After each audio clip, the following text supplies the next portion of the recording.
I've never met anybody yet who meant to become addicted, whether they started out partying or they started out treating real pain. Nobody means to become addicted. When your brain has been hijacked, that's when you start seeing the anger and the pushing people away and the running away and that kind of more immature primal type of behavior. And that's where we know that they've been addicted, and that's a disorder that needs medical treatment. Hey everyone, welcome to Girls Can, a series of podcasts created to help educate and inform young women throughout the world. Our goal is to empower and inspire the next generation, because the girls of today become the future leaders of tomorrow. Hey everybody, you're listening to the Girls Can podcast. I'm your host, Grace Swain, and today we have a very special guest in the studio. Mrs. Virginia Guy is the Executive Director of the Drug and Education Council. This organization is a voluntary, nonprofit program dedicated to preventing the use of alcohol, tobacco, and other drugs. Mrs. Guy makes a healthy, positive impact on our community. Her countless efforts to promote a drug-free lifestyle include projects such as the Youth Vaping Workshop, Mobile's City Country Youth Council, Community Outreach and Awareness, International Overdose Awareness Day, and the Gulf Coast Conference on Addiction and Recovery. Her efforts to promote a healthy and drug-free lifestyle have made a tremendous effect on Alabama, and she continues to serve as a role model for all young females. Enjoy the show.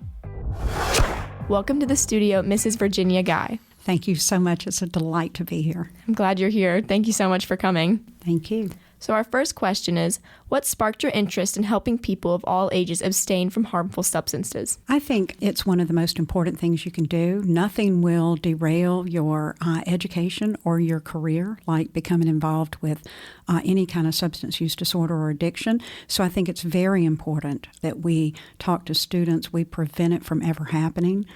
We know that there's a lot of protective factors that we can do with students, and so that's where my passion is. You're obviously very busy, but what is a typical day like for you? I do not have a typical day. Running a nonprofit is interesting. Sometimes I'm doing administrative things. Sometimes I'm dealing with staff issues, board issues, volunteer issues. And then a lot of days, if I get a call from a family for help, I stop everything, because when people need help with a substance use disorder or addiction, they need help right away. So I stop and work with the family and help them figure out what the best options are for their loved one that may be struggling with addiction. So when you're helping them, how would you help not just children but also adults be drug and alcohol free? Well, I think it's really important that people find ways to cope and ways to make themselves happy, ways to experience life in a really rewarding way without using alcohol and drugs. We know that alcohol and drugs can hijack the brain. Mm-hmm. And so, our brains produce all kinds of really cool chemicals that keep us balanced, keep us happy, keep us healthy. And if you introduce false drugs into that, your body will stop making the healthy drugs. And so it's what I call it hijacks the brain. We know that particularly happens with young people. The brain isn't fully developed until you're in your early 20s. Mm-hmm. And so the longer we can delay the onset of alcohol and drug use, the better chance a person has of having a healthy relationship with alcohol and drugs for the rest of their life. It's especially difficult for younger kids because of peer pressure. But how else do you think, compared to when you were a student in high school, has it changed to be a teenager now? It's totally different. Mm-hmm. Totally different. There's a lot of, because of social media, the internet, we're more of a global society. There's a lot of advantages to that. You have a lot of opportunities, a lot of things that, I didn't even know about growing up. The flip side of that, though, is you're also exposed to a lot of harmful things. So I think it's learning early and talking with people, making sure that you surround yourself with a really strong support group that can help you make the right choices. Have you seen any specific examples of younger kids struggling, like compared to, let's say, 5 years ago? Are there younger kids that are going through more substance and alcohol abuse? Absolutely. In fact, the pandemic really made this situation so much worse. Vaping had just started happening with young people. It was mostly vaping nicotine before the pandemic in, say, 2017, 2018, mm-hmm. something like that. And that was mostly teenagers. It was 14, 15, 16. We came out of the pandemic, and now we've got 7 and 8-year-olds vaping. And they're vaping substances, when they test the substances in the vape, too often it's THC, it can be fentanyl. So now vapes, you can't count on them even just being nicotine, which nicotine isn't healthy. Yeah. But, now they can be any kind of substances. So we're very, very concerned about that. We're working with our Alabama legislative delegation about some strategies to keep these devices out of the hands of young people. 7 and 8 years old. That's crazy. It's frightening. I would never think it's that young. It really is. In talking with educators and even the kids themselves, they don't perceive it as drug use. They perceive it as just playing with an electronic device. They've been playing with electronic devices and iPads and tablets and telephones ever since they've been little babies. So, they've had something in their hands. So this is just another electronic device. So it's a very different issue when you're dealing with children that young as in when you get to teenagers when it's a little more intentional drug use. I think it's scary too because it's marketed towards children. Right. That's one of the biggest problems with the vape industry. They really have targeted young people. They're not targeting adults. They want young people. They know that the substance they're selling is incredibly addictive. And so they know that if they can get a customer young, they'll have a customer for a long time. So there's a lot of the money there. There's some lawsuits nationwide about this, about the marketing practices. And so, we're not trying to get vapes out of the hands of adults. We're really trying to get vapes out of the hands of young people. It's terrifying. Especially it applies towards kids my age too. Sometimes when you talk to people that are older, you just can't relate to it. But that's really scary because kids my age are struggling with that. Right. And you mentioned the fentanyl crisis and all of that. Also with opioids, how has that affected your job? It's impacted it tremendously. We are now losing so many people. We're having a lot of deaths in the age group from about 22 to 35 up to maybe about 40. Just rarely a day goes by that I don't hear about another overdose deaths. Those we know that 90% of addiction begins in the teenage years. So when these folks started using drugs as teenagers, some of the same receptors that the drugs that they were using, whether it was THC, alcohol, any of those drugs, when when an opiate is introduced, it's almost like throwing gas on a fire. It just explodes, and the brain becomes addicted. And then so they start using the opioid, and when that's the maybe prescription opioid, when they can't get the prescription anymore, they go to the black market, which is out on the street buying drugs. It's not too long before somebody introduces them to heroin because heroin's a lot cheaper than the pharmaceutical drugs on the street. And then now the majority of the heroin has fentanyl in it. And when fentanyl first hit the streets, people were trying to avoid fentanyl. Now the majority of people who are going into treatment for addiction, fentanyl is their drug of choice. So it's become incredibly more dangerous. This is the most dangerous time I have ever known in my career for street drug use. Nothing you get online and nothing you get on the street can be considered safe. We know that even one pill can kill. So we're trying to keep people, you don't necessarily have to develop addiction to die. You can just get a pill from a friend, like maybe you've run out of your Adderall prescription and you go try, you buy one from a friend who got it from somebody you don't know where it came from. And it can even have fentanyl in it. That's really scary. You mentioned 90% of kids or like people that are exposed to drugs is from their youth. 90% of the people who are addicted in their lifetime, the addiction began in their youth. We know that if you can get somebody to their early 20s and they have not used alcohol and drugs, they have a very, very low chance of developing addiction. If you start using drugs when you're 14, you have a 47% chance of developing addiction at some point in your life. The same person, even when you factor out any of the genetic predisposition, that same person, if you wait till you're 21 or 22, it drops down to 9%. So that is statistically significant. That's crazy. Right. So we know that the longer we can delay the onset of use, and every year that goes by, you've got a better chance of not developing addiction. So my mantra is sort of delay, delay, delay. That's crazy. Right. Do you have any other statistics like that? I'm just curious. There's a ton of statistics like that. Mostly what we need to know is that with the individual, you never know. We don't know why some people use drugs and become addicted. Other people use drugs and they age through it and stop. And the problem is we don't know which ones will. We know that there's a genetic factor and we know that there's an environmental factor. But just like with any other chronic progressive disease like diabetes, you can have a genetic predisposition for diabetes, but that doesn't necessarily mean you'll develop it even if you eat cheeseburgers and Twinkies. But they're so good. It's worth it. They really are. But you never know. Yeah. So that's what we don't know. That's why it's so important that we delay the onset of any kind of alcohol or drug use with teenagers.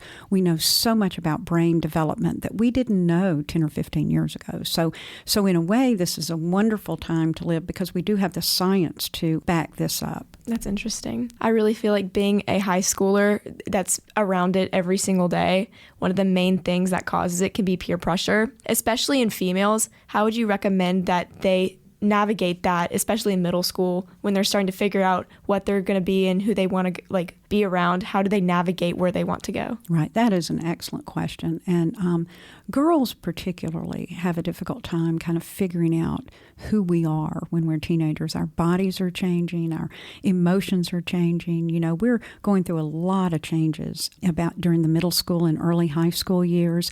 So I think it's really important that you have a good relationship with the adults in your life, your mothers, your aunts, your grandmothers. Talk to them. And then surround yourself with girlfriends that feel the same way you do. One of the biggest predictors of whether somebody will use is whether they're hanging out with people who do.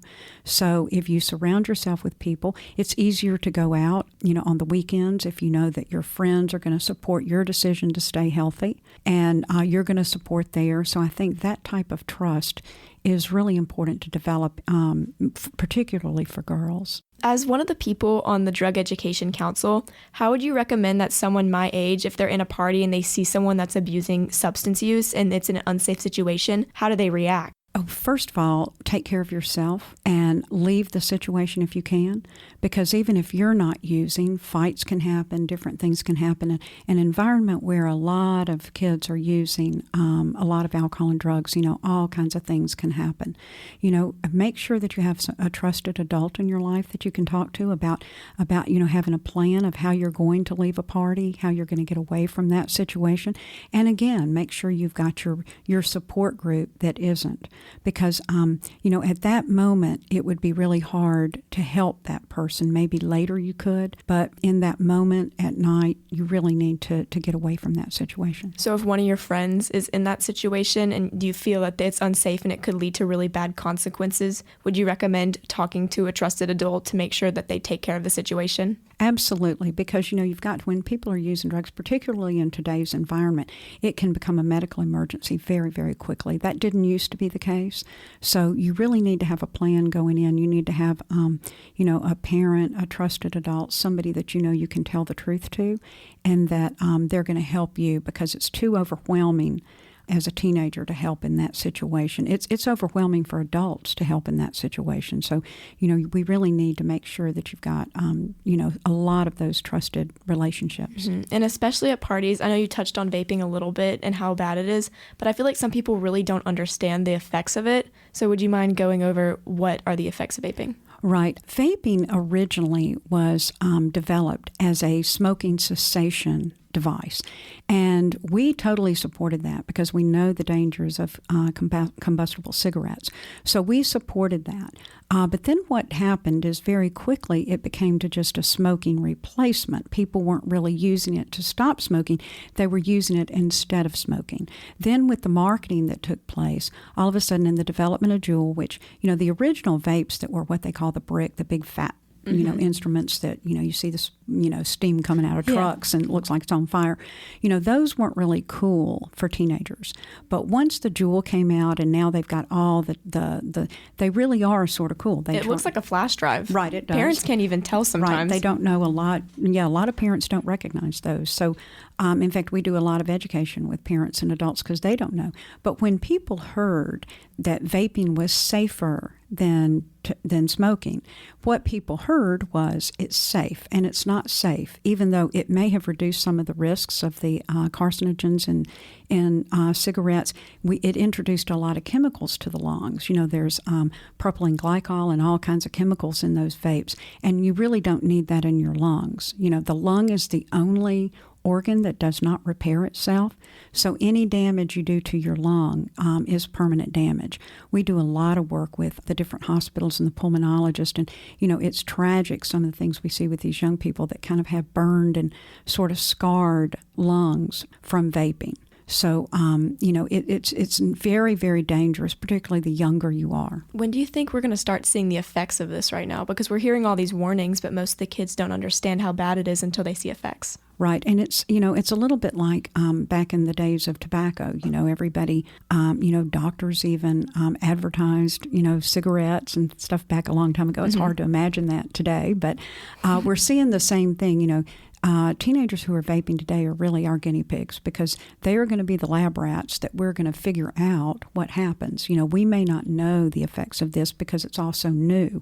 It may be 10 or 15 years before we know if somebody starts vaping at 14 or 15 and then they're 25 and 30 and having a lot of lung issues.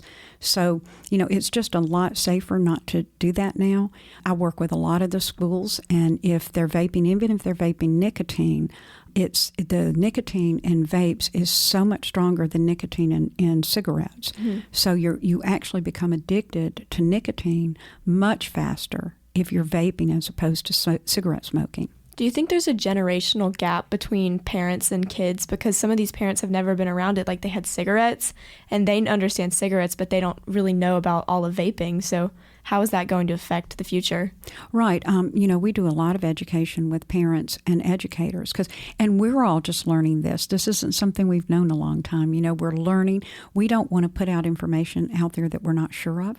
And so we're continuing to follow the research and to follow, but just when you read the ingredients in the vape devices, but we also don't want kids to develop that, what we call that drug using habit, where they're using all the time. And I think that the fact that it sort of became cool, and it was, and still a lot of people perceive it as being safe. We're seeing just a lot of increase in it. So we're working a lot with parents and educators to make sure that they know the dangers, and that and that students and kids know the dangers. And so I think we're making some headway. I'm seeing some changes. That's good. Particularly since schools have kind of gotten back going, and schools are a lot of schools have totally outlawed vapes on their campus, and so, I think they're getting the message that this is dangerous. It's so scary because you can tell a kid not to do something, but in reality, like, they make their own decisions. That's right. And that's part of growing up. One of the wonderful things about growing up is, you go through those risk-taking years as your brain is developing. That's why I think it's so important that we make sure that all students and young people and teenagers find their healthy risk-taking, whether it's sports, music, those type of things that help them feel better, that that they can be passionate about. And then those folks are less likely to feel the need to use an alcohol or drugs. How many people do you think you've helped at the Drug Education Council? Oh, my goodness, I don't know. A lot. Do you have any good stories you want to share? Well, there's just all kinds of stories of people, that have gotten into lives of recovery, and it affects the entire family. I tell families all the time, sometimes they're suffering more than the person with the addiction. The person with the addiction is a little bit anesthetized. They've got a drug on board, and so they're not feeling everything exactly the same way. When somebody is sober dealing with a person with addiction, sometimes they hurt more because they feel like they don't, they're out of control. They don't understand it. So we want to make sure that families know that there's help for them too. Why did you start your job? Why did you join the Drug Education Council? I feel like it's such a specific job. You had to have some type of reason. Well, I grew into it. Actually, I did an internship. My undergraduate was in statistics, and I was doing a statistical project, actually. I love statistics. I do too. We're doing it in math right now. I love it so much. I do too. It's good to hear that. But I just fell in love with the people, and then one thing led to another, and I've just been there all these years. So it's it's rewarding, and I think too it's challenging, but it's not the same thing every day. So it keeps it interesting, and kind of keeps me motivated. So you didn't even originally want to go into something like that; it just kind of happened. Right. I mean, I think that one of the things that's kind of cool about being a woman in today's world, you have a lot of options. There's a lot of challenges because sometimes there's almost too many options, and you want to do everything, and that's hard to balance. Especially work and personal life. But there's also so many more opportunities now that women have. So that's really exciting to see. Have you faced any setbacks being a woman in such a high-ranked position? I've been very fortunate. I guess there have been, but I haven't really focused on that too much. I've had, when I first started working, it was predominantly, I was in a men's world. And, I have to say that, so many men have mentored me and helped me through the years. So, I can't really say, it's different. I realized they didn't really understand me, and I didn't completely understand them all the time. But that made for a nice environment. But like I said, I've been very fortunate in my life to have had a lot of people, both men and women, support, mentor, and help me. That's good. Did you have any role models growing up or in your job or anything? Oh, yeah, I've got so many. I still do. Of course, I think as most girls, my mother was my first role model, and I was real fortunate about that. And then when I started working, and even today, I've got so many women that, that I turn to for my support.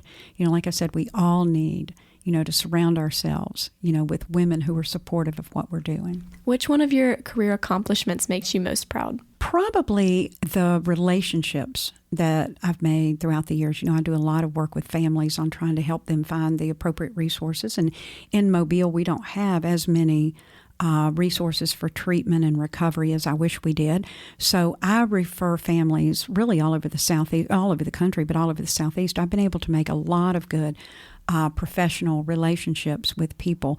And so I know about treatment centers that may be in Nashville, Hattiesburg, Atlanta, Dallas, there's some really good eating disorder clinics. There's, it's gotten very specific. A lot of addictions turn into different things. And so depending on your age, your resources, your ability, it varies as to where folks need to go. So I think my biggest accomplishment is that I don't help people as much as I know who can, and I can connect them to those people. Do you think in Mobile there's more drug use in this area compared to others? Drug use is everywhere. In fact, that's one of the things that keeps my job interesting. It crosses all socioeconomic lines. It's black, white, rich, poor, gay, straight. There's absolutely, it touches everybody. In fact, I really don't know anybody who hasn't been affected by it some way. They either know somebody, or they're currently worried about somebody, or they've had a family member. There's just really nothing more sad and frightening than to realize that you love somebody that has an addiction and kind of figure out what you can do about it. Is it similar for alcohol too? Absolutely. Alcohol is a drug. It's I never really thought about that. I guess it does qualify as a drug too. Absolutely. Alcohol, it's one of our legal drugs, but it still can cause, it causes a lot of family issues. Alcohol is one of the biggest addictions there is. This is an interesting question, but do you think it's more prevalent in kids that are over 21? Addiction? Alcohol abuse in general? Yeah, I think it depends on the person. We're kind of in a, Mobile's sort of perceived as a fun party city, and that's a good thing. We do have Mardi Gras. That's right, and that's a good thing.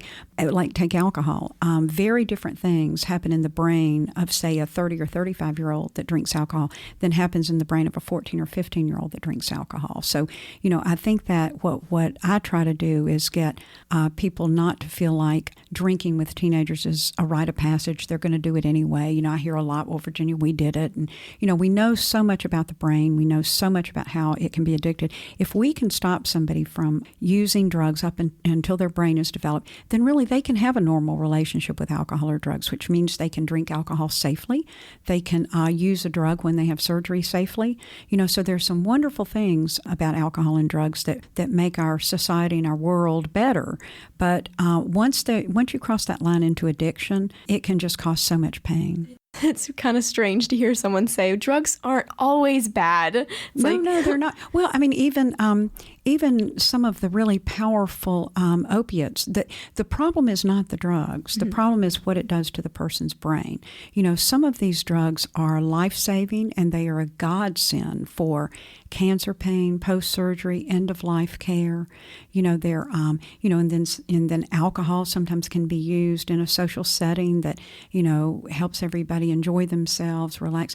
It's really the harmful use, and it's once that brain becomes addicted, then life is never the same again for that person. Now, we can get those people into recovery, and they can have, some of my best friends are in recovery, and they have wonderful, wonderful lives. But it's a different way of living. I want to prevent that from ever happening. What advice would you give to someone who's trying to get out of recovery? reach out for help. If you're worried about somebody, addiction is a chronic progressive disease. It rarely just gets better on its own. A lot of people think, well, they'll grow out of it, it'll get better. Reach out and get help. And first learn everything about it. Learn about the brain, learn what the drugs do, and then start exploring, how you can help somebody. Because help for somebody, say, who's a teenager is very different from help for somebody who's maybe 40 or 50. So you talked about alcohol abuse, but how specifically do you think it affects the brains of teenagers? Well, if you start drinking when you're a teenager, you are far more likely to develop addiction and have a problem. Also, one of the things that I see with teenagers drinking that's harmful, there was a young man in my office not too long ago who had gotten sober. He was in his 30s, and he said, I've never called a girl or asked her out or anything that I haven't been using, and I don't even know how to do that. So those teenage years are so important for social development. It's when we're learning how to deal with acceptance, rejection, people we like, how to deal with people who disagree with us, how to, all of those things. It's so important to learn those things and to have those kind of experiences not under the influence of alcohol and drugs, because if your go-to coping skill is to drink or use drugs when you're stressed, under pressure, feeling anxious or whatever, then that's what you're going to continue to do, and that's where drug use can get in trouble. It becomes a stress relief almost. Right, it does. And see, that's why I think everybody needs to kind of figure out what their stress relief is, the things that they can do, whether it's to run or whether it's to sleep, whether it's to meditate, to pray. There's a lot of things that can help your brain. Listening to music, can change the brain. So, that honestly makes sense, because some people have been saying that there's a study, I think it's where kids have more pressure on them than like a psychiatric patient with stress. And so that would explain why people are coping with drug and alcohol, because they're so stressed out. Right. Kids, right. And it works for a little while. The reason, a lot of people say, why do people take drugs? Is because they work, but it only works for a little while, and so what we need to do is have a healthier, help people decide, figure out kind of their healthier coping skills, because we don't want their default to go to using alcohol and drugs, because that's what they'll do forever, and that's where you can get in trouble. But, teenagers today are under so much stress. I think social media puts everybody under stress, the pressure to perform well in school. I see teenagers just really, the ones that are really trying hard. They're trying to do the right thing, but the school, I think, is harder. All of the social pressures are harder. There's just a lot of stress, and social media and devices. There's a lot of study on the effect that devices have on the brain too, especially in middle school. But what grade do you think is most susceptible? I think that depends on the person. I think that we need to start the messages early with little kids, teaching them the difference in drugs and candy, and not to take anything that isn't prescribed from them that they get from their parents. Make sure that they understand the difference in how drugs. We teach little kids that drugs can make sick people well and well people sick. So if you're taking drugs and you don't need them, they can actually make you sick. But if you're taking them and you need them and you take them appropriately, then they can be a blessing for you. So we want to make sure we've got those messages. Then we move on into the messages about, nicotine and vaping. Sadly, we're having to talk to kids very young about vaping and letting them know that those devices are dangerous for them. And, we're like I said, we're working on some legislation and some policy changes to make those devices, to get them out of the hands of young people, because a young person just does not need to have a vape at all. And sometimes it's not even like a consensual, they agree. Wasn't there a thing around like Halloween? Have y'all ever seen when they put drugs in people's candy? Right. That's kind of an urban myth. Really? Yes, that's an urban myth. The DEA tells me that they've never found. I think what started it, there was some fentanyl that was imported in, or it was crossed over the border illegally into California, disguised as candy. And so that got out there. That was never intended for the Halloween candy market. That was really just to get it into the United States. That was always intended for the black market. Mm-hmm. So, see, that's the other thing. We don't want to alarm people where there isn't any danger.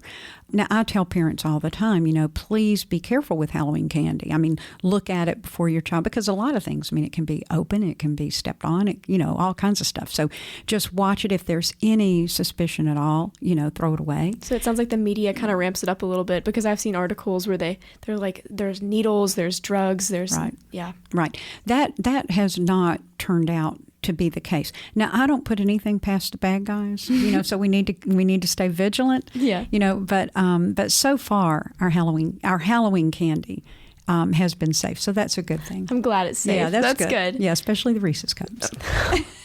I'm more of a Dots. I'm not really much of a chocolate girl. Okay. But what is the biggest factor do you think that's helped you become successful? Goodness, I think it's the relationships that I've built. I think that there's nothing more. You can't get anything done without other people around you. Whether it's your staff, your volunteers, your clients. So I think building those kind of relationships and building trusting relationships, I think that's very, very important. Let's say I'm a young girl and I'm in 8th grade and one of my closest friends or one of her family members is struggling with drugs or alcohol. What can I do to help them make a difference and make them better? If it's her family that she's worried about, if it's not her using herself, but if, say, she's worried about a mother or father using alcohol or drugs, the first thing is make sure she knows it's not her fault. A lot of times children of alcoholics and drug addicts think that they caused it. And so I always try to tell them you didn't cause it. You can't control it and you can't cure it. You can learn about it. You can take care of yourself. There's a lot of issues that young people have sometimes when they're being picked up. If their parents are divorced and they're being picked and they're having to ride in a car with somebody who's had too much to drink. And, there's a lot of issues like that. But we can help work with that young person, the family, about how to keep themselves safe, how to understand addiction, how to separate the addiction from the person and continue to love the person. I've never met anybody yet who meant to become addicted. Mm-hmm. I've never met anybody, whether they started out partying or they started out treating real pain. Nobody means to become addicted. And then almost always, once they realize they try to stop. Mm-hmm. And then if they can't, it scares them. And that's when you start seeing them get defensive and angry and all that when anybody challenges. That's when you can tell that brain has been hijacked. And so then what's happening, the frontal part of your brain is your executive functioning. That's where all your rational thought is and all that. The alcohol and drugs hijack that primal part of your brain. That's your fight, flight, freeze. It's that primal thing that keeps your survival part of your brain. And so that takes over. That's why you see people they appear immature, they appear angry, they run away, they you see all of those kind of primal behaviors. It's not very rational. That's where you can tell the difference in just dependence and addiction. A lot of people use those words interchangeably, and they're very, very different. You can become dependent on a drug, and which means that if you stop taking it, you would have some physical withdrawal symptoms. Mm-hmm. But when your brain has been hijacked, that's when you start seeing the anger and the pushing people away and the running away and that kind of more immature primal type of behavior. And that's where we know that they've been addicted. And that's a very different disorder that needs medical treatment. Mm-hmm. So do you think judgment plays a big part in it, especially with younger kids? I feel like sometimes you see kids that don't use any type of substance abuse, and then you've got kids that are on the borderline or struggling. And sometimes the kids that are trying to stay clean end up doing more hurt because they end up judging. And then it makes them feel like they can't talk to them, and then it spirals. So how do you think we should deal with that? Right. I think everybody learning more about it keeps you from being angry, afraid, all of those kind of things. So you understand that nobody means to become addicted. You know that these substances can be very addictive. We know that if you start using younger, you're more likely. Once you kind of know the facts, and that's one thing that's kind of cool about teenagers is they learn it faster than adults do. When we talk to them about, just the basic science of addiction, they sort of get it about their brains. They're easier to teach that, really, than adults. So I think teaching that and then making sure that people know, we want to reduce the stigma if somebody does become addicted, that, like I said, they didn't mean to. That doesn't excuse their behavior. See, that's what's hard to understand. If the things that they've done when they've been under the influence, they still have to be accountable for. In fact, one of the big things that helps somebody get clean and sober is accountability. That's why a lot of times the support groups, it helps hold them accountable. And that's where you have the most success in recovery. So how do you think we reach out to the youth to get them to stop drinking and smoking and partaking in harmful substances? I think this type of thing and, just education and talking about it, making sure that they know the science behind it. It's not just a just say no campaign. It's not just a, like we're spoiling the party.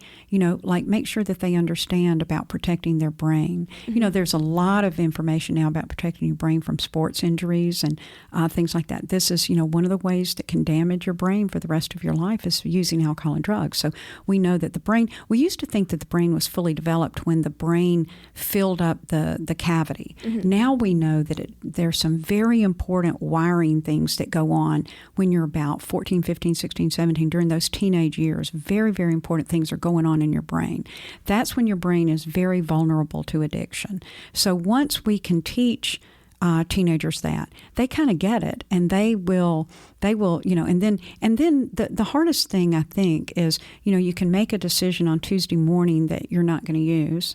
It's a lot harder when you're Friday night and you're out with your friends and you're getting a lot of peer pressure. That's why I think we need to anticipate that. That's where that's important about, particularly girls, surrounding yourself, with your friends, sort of your posse that's gonna keep each other safe. I really feel like confidence, as a high school student, I think confidence is one of the main key factors.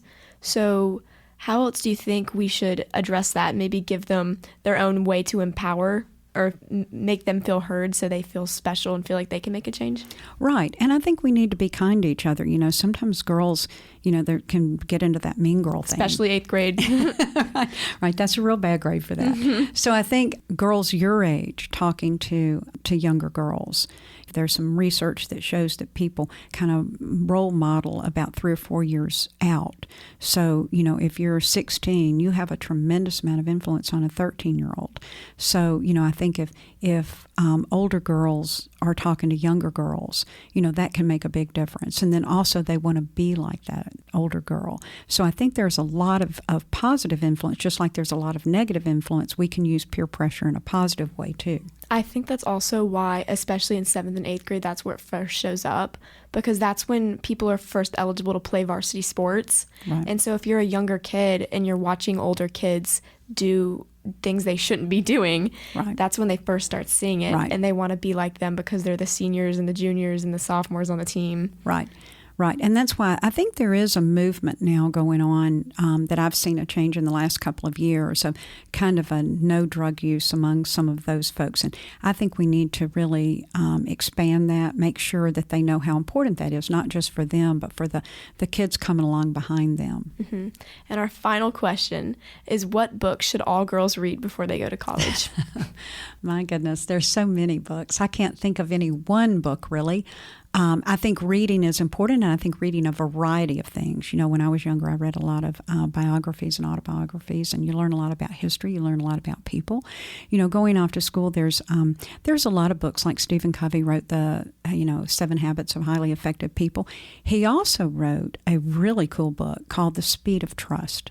And The Speed of Trust is all about what I was talking about earlier, about how important it is, whether it's with your family, your girlfriend, your sorority, your study group, your work group, how much more you can accomplish, your sports team, how much more you can accomplish if you can trust each other. Mm-hmm. So I think developing yourself as a trustworthy person, and then knowing how to discern whom you can trust, and help supporting that and developing that with each other. And that book, The Speed of Trust, is really pretty interesting, I think, for almost any age and any group. That's interesting. So if anyone wants to know more about your organization, or if I am a listener and I have a friend that's dealing with drugs or alcohol, or I want to get away from it, how do I contact you? Please reach out. Reach out to me. I'm Virginia Guy. I'm at the Drug Education Council. You can reach out through all kinds of social media platforms, as well as our website. You can come by our office. Just reach out. However you communicate, we're there to talk with you. And thank you so much for coming in. Thank you. Thanks so much to everyone for listening. This has been Girls Can, a podcast and an organization dedicated to improving the lives of young women in our community. We want to encourage young women to make a difference through education and service. Because the girls of today become the future leaders of tomorrow. Because the girls of today become the future leaders of tomorrow.